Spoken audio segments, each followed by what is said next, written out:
Hey guys, welcome to Canna-Talk on In the Weeds Prohibition Talk Radio. My name's Nurse Mark, and I'm here with Sherri Tutkus, the Green Nurse, and today is Wellness Wednesday. Today we've been talking about organ transplants and cannabis use, and right now we're going to summarize the recent studies and then discuss the use of cannabis with chronic kidney disease. So Mark, will you summarize for us, please?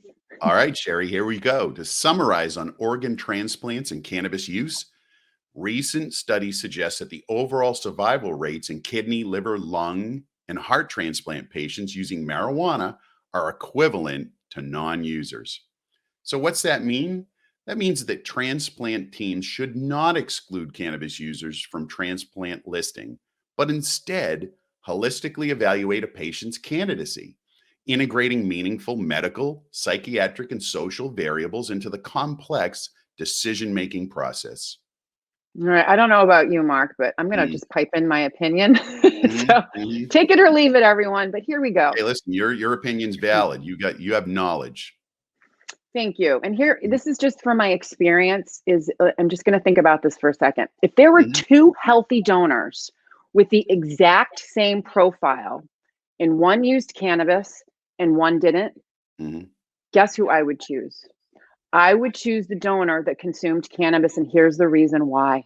Right. Is generally a lot of cannabis patients that are using it, or even people that utilize cannabis, are healthy, generally healthy. And what they're doing is they are nourishing their endocannabinoid system. So if they are a healthy person, two healthy donors, one that uses cannabis and one that doesn't, I would most likely choose the donor that uses cannabis. And that's just my opinion. Love it. Yes. So in 2020, the National Institute of Health research published in Nephrology and Hypertension stated that cannabis may have medicinal benefits for treating symptoms of advanced chronic kidney disease and end-stage kidney disease. The study also suggested that cannabis could be used to relieve pain, replacing the use of the more addictive opioids. Amen. Okay, let's talk about kidney function in cannabis use. So in healthy patients, cannabis does not affect kidney function. In chronic kidney disease patients, they need to monitor renal function, kidney function, right? So the lowest dose should be used for the desirable effect. And we're always proponents of that, always the lowest dose, and preferably with inhalation not being the first choice. So cannabis is eliminated by liver and excreted in stool. Very little is eliminated by the kidneys or dialysis. Cannabis is fat soluble and lingers in the fat cells. So one study noted that CBD prevented cisplatin-induced nephrotoxicity. That's a fancy way of saying damage from this particular drug, cisplatin, in a mouse model by reducing oxidative stress, which we've talked about a lot, Sherri. It acted as an antioxidant and protected the cells. So here's another one. So let's talk about patients that actually have the chronic kidney disease. So these are staggering. 1/4 to 1/2 of patients experience chronic symptoms of pain, nausea, anorexia, sleep disturbance, anxiety, and depression. Right. That's a lot. So anxiety, depression, insomnia are one of the most common psychiatric conditions that people self-treat with cannabis. Right. And many of these symptoms, just think of all the symptoms that I just listed. Many of these symptoms are approved for medical cannabis use across the United States. Right. So patients that are living with kidney disease and those that are on dialysis do experience substantial amount of pain. Right. Estimated up to 50% of patients can experience chronic pain that have chronic kidney disease. Over 60% of dialysis patients have received at least one opioid prescription annually.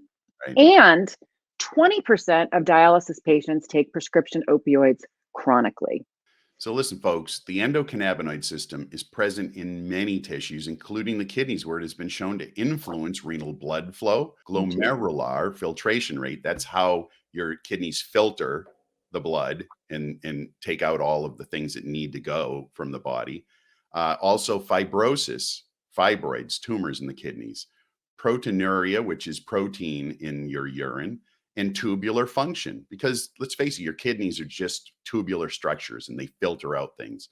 So the endocannabinoid system is an on-off switch. Remember, the ECS regulates all organ systems. So safety is our priority when working with patients. Sherri, what are the types of safety issues that we should be concerned with? Oh, good question, Mark. So safety has to do with a lot of different things. So we have to look at when we're working with patients, what is the risk benefit ratio? Mhm. Like what are they looking to treat, right? What are the other disease processes and comorbidities, things that other processes that they may have going on Mhm. along with the chronic kidney disease? Pharmaceuticals, what type of pharmaceuticals are patients taking? And age, Right. elderly.